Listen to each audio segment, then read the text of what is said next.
বেসরকারি হোটেল না, সেটা তো ওনার বরাবরের ট্র্যাক রেকর্ড, নতুন কিছু নয়। এর আগে আপনারা দেখেছেন মুর্শিদাবাদের দাঙ্গা হাঙ্গামা অন্য কারো ঘাড়ে, এসএসসি চাকরি চলে যাওয়া 26,000-এর সেটা বিজেপি সিপিএমের ঘাড়ে।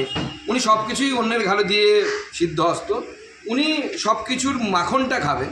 ওনার পরিবার 35টি জমির মালিক হয়ে যাবেন, সোশ্যাল ওয়ার্ক করে কোটিপতি হয়ে যাবেন, দাগ ওনার গায়ে লাগবে না। ওই বাংলা গান একটা নিশ্চয়ই আপনার শুনেছিলেন, পঙ্ক পাতায় পাক ধরে কি সরস্বতীর আসন যেটা, উনি সেটাই মনে করেন নিজেকে যে ওনার গায়ে কোনো পাক ধরে না।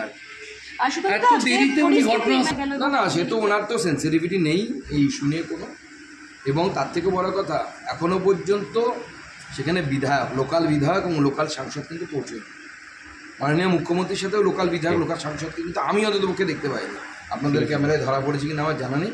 সুদীপ বন্দ্যোপাধ্যায় বাবুকেও আমি দেখতে পাইনি, ওখানে বিবেক গুপ্তা সম্ভবত লোকাল এমএলএ, তাকেও আমরা দেখতে পাইনি।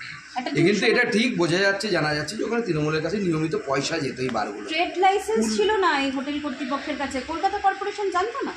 দেখুন, জানবে না এটা হতে পারে, আপনার মনে হয় ফিরাদ হাকিম সাহেব এতটা তো অপদার্থ না যে উনি জানতে পারবেন না। বা কলকাতা শতাব্দী প্রাচীন এই যে কলকাতা কর্পোরেশন, তার যে ব্যবস্থা, সেই ব্যবস্থা তো এত অপদার্থ হবে এটা তো হতে পারে না।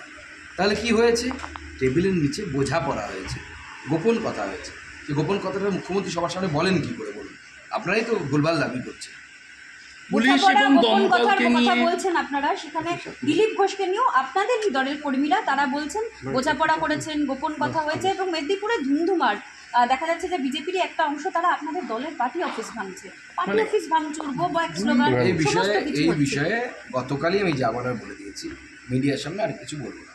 আপনারা কি এটাকে এন্ডোর্স করছেন না? আপনি বলেছেন আমি গতকাল যেটা বলেছি আপনি আপনারা আবার ওটাকে চালান, ওটাই পার্টি স্টাইল। মুখ্যমন্ত্রী